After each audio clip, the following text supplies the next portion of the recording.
This is week 5 of the Inkay Games, and the theme for this week is you can only use Pokemon that level up through a way that isn't just level up evolutions, if that makes sense. So you can use Stone evolutions, Rage Fist 20 times evolutions, if you're catching my drift.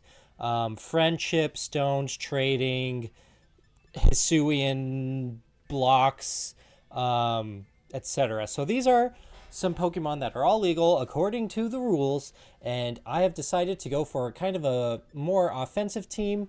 And you can see my opponent this week. Chalda went for a Trick Room based strategy. We both have decided that Annihilate is good. Also, in case you aren't aware, I am doing some post commentary. I played earlier in the morning today, didn't want to stream and wake up those in the household. So recorded the match and streaming now, posting live commentary. Hopefully you all enjoy. And here we go, getting into the battles. You can see I led Whimsicott and Annihilate, and I brought Arcanine in the back to help deal with their team, which has a Chandelure and Frostmoth. So both of those Pokemon I wanted Arcanine in the back for. I assumed that based on their team, this would be a Scarf Annihilate to Final Gambit and set up Trick Room, which is why I led my Annihilate, so they couldn't Final Gambit me, and my Whimsicott, because most Whimsicott carry a Focus Sash, typically, and I would assume they wouldn't want to Final Gambit my Whimsicott in that scenario. And I was correct in calling this lead. Annihilate Slowking, so I expect them to just attack into my Annihilate and set up Trick Room. Worst case scenario, they Final Gambit my Whimsicott. So I just go straight for the beat up. You can see me consider the Terra, but I realized if they go for a Rage Fist or a Shadow Claw, it won't do too much damage because Annihilate is just bulky. So I go for the Rage Fist and beat up into myself to boost the power of Rage Fist. You can see they Terra their Slowking into Grass, so as not to get KO'd from a boosted Rage Fist. But that being said, I'm like, okay, they Shadow Claw my Annihilate. I'm going to beat myself up. That's 5 hits. We have boosted our Rage Fist. This might just KO that Slowking. So let's see if it does. Big boosted Rage Fist. It lives on 1 HP. It's got that invisible Focus Sash. And it twists the dimensions, setting up that Trick Room. So here I decide, okay, well, if they leave that Slowking in, I'm going to Encore them, immediately reverse the Trick Room, and which is why I Terra Fire here, because if the Trick Room immediately reverses, their Annihilate, which we have discovered is Choice Scarf, will still be moving before mine, and I don't want the Shadow Claw to knock me out here before I can move. So they do stay in, and they don't protect, so we do get an Encore into the Trick Room. Do we see a Mental Herb? No Mental Herb, so the Trick Room is forced to be reversed. They will get a Shadow Claw off now because they stayed in, and their Scarfed does half of our remaining HP, and we get a giant Rage Fist into their Annihilate. Now their Slowking is Encore locked into Trick Room on 1 HP, and we have the speed advantage. So I'm feeling really good about this. I assume if this was their lead, their back two Pokemon are going to be the slower ones. Wigglytuff ends up coming out. Which is great that we have the Terrifier on Annihilate, so we aren't in danger of a Stab Fairy move. And you can see the Slowking is in range of a Moonblast, and I will just Drain Punch, get some health recovery on my Annihilate. And this set is Assault Vested, and most Wigglytuff are, in fact, special attackers. So I feel like with my Drain Punch recovery, I should be able to live whatever this Wigglytuff throws out. Little health recovery, and we're looking good. We've got 4 Pokemon down to their final 2, and we know that we've got the speed advantage for the remainder of the game. All that needs to be revealed is their last Pokemon. It is Frostmoth. And, Blizzard won't do a lot of damage to Annihilate here, nor will a bug move. So I decide, since they don't have Terra, I'm not in danger, so I can just double up into the Wigglytuff because we saw that hyper voice throat spray. So I don't want that to get damage off this turn. I was fine even if they protected there. Like I said, I wasn't in too much danger of a Frostmoth move. So I'm comfortable going for that double up into Wiggly there. And they Calm Mind. So we get a good reveal of what type of team our opponent is trying to use. And we also get a guaranteed win here with the Encore. And we just Rage Fist again. And our opponent sees the writing on the wall, decides to throw in the towel for the first game, forfeiting. And we go on to game 2 with a very dominant just win right off the bat. Great lead. The Whimsicott Annihilate really put in work. Did exactly what it needed to do with the Encore and the beat up.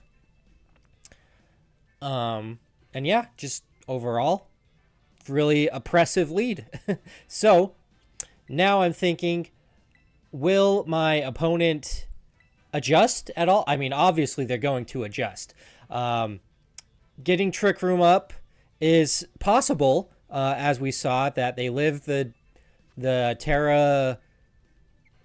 If they Terra, they live a beat up Rage Fist. And they didn't get to see the item on my Whimsicott, so I'm still thinking that they hope it's Focus Sash, but I am Covert Cloak on my Whimsicott, so technically they still could go for that same lead. Final Gambit, Trick Room, and just try to sweep a little faster in Trick Room, not let me Encore them by switching out or protecting, etc. And I decide to go for a similar strategy. This time in the back, I bring Toxtricity and Arcanine. I figure if I can get my Whimsicott down, then I can go for some big Boom Burst. I am Choice Specs on my Toxtricity to clean up the game. And let's see, they bring Annihilate Snorlax into Whimsicott Annihilate. So I'm seeing this lead. Again, I'm not too threatened by the Annihilate on either of these. I assume they will either Final Gambit or U-Turn or just Shadow Claw, try to get some damage on my Annihilate. U-Turn, break a potential Focus Sash on my Whimsicott. I'm not quite sure what the Snorlax is trying to do. Maybe get up a Belly Drum, but I can always Encore them. So any sort of setup, Whimsicott having Encore is really good into. So I decide to just go for some damage. I Moonblast their Annihilate, and I Drain Punch their Snorlax. Just, seeing if we can get a Terra out. I don't think either of my Pokemon are really that threatened here. So we see a coaching from the Scarf Annihilate. I should have known. Fun fact, I actually kind of popularized coaching on Annihilate based on my LA team at LA Regionals. So we get a critical hit Moonblast, putting the Annihilate very low, but we do see a Ice Punch coming out from the Snorlax, +1. They've got a plus defense boost as well. And we know that they are locked into coaching now, so I don't want to bring in my Arcanine, another physical attacker. I bring in my special attacking Specs Toxtricity. The Annihilate isn't threatening it because it is locked into coaching, so I do go for that Terra Normal, and I fire off a Boom Burst because next to my Ghost type Annihilate, I won't be doing damage to myself, and eventually they're going to have to switch the Annihilate, and whatever comes in will take massive damage from a Boom Burst. And I do, because Snorlax is so bulky, I decide to go for the Drain Punch there. Again, the Annihilate isn't doing much here. They're locked into coaching, so even if they stay in, protect their Snorlax, which, look, they do. They protect Snorlax. Trying to get a free switch here, but I do not knock out their Annihilate. Letting it just be a little useless on the board. The coaching will help them tank the Drain Punches, but it's still a super effective Drain Punch, and It's a Choice Specs Terra Normal Punk Rock boosted Boom Burst. One of my favorite strategies. So, we're going to do it again. I do consider going for a Rage Fist into Annihilate here because I'm so confident in Toxtricity's damage. I'm like, okay, maybe if my Toxtricity is faster, then I can go for an Ice Punch, which will get redirected. If it lives on low, it'll knock out the Snorlax. Then I remember my Toxtricity is slower than my Annihilate, so I do just go for the Drain Punch. Again, Annihilate's not doing anything here. I am fine letting it sit on the board, being useless. Going for coachings because now I've got my specs boosted Boom Burst. No one's safe. Drain Punch comes out. Does a good chunk, 40% of the remaining HP. And the Boom Burst should be more than enough to take off Snorlax from this range. Does nothing next to my Ghost type Annihilate. Right on. Now it is worth noting my opponent still has Terra available for them. And what do they bring in? They bring in Slowking. So I'm like, okay, this could get a little tricky with the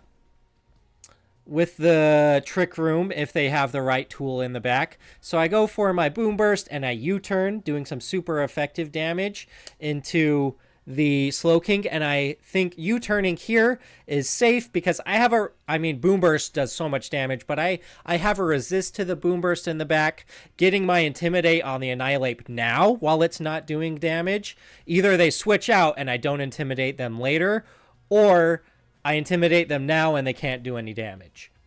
So I'll get a super effective U-turn and I'll get a giant Boom Burst. If they switch Annihilate, whatever comes in is tanking Choice Specs boosted Terra Normal Punk Rock Boom Burst. How many times can I say it?